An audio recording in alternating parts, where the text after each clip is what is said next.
I'm down here at Walton Park in Spring Valley, but it looks like there's a little flooding going on here.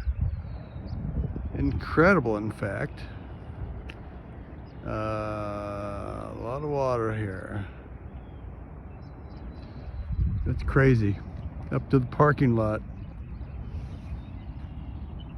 This is the Spring Valley Bikeway.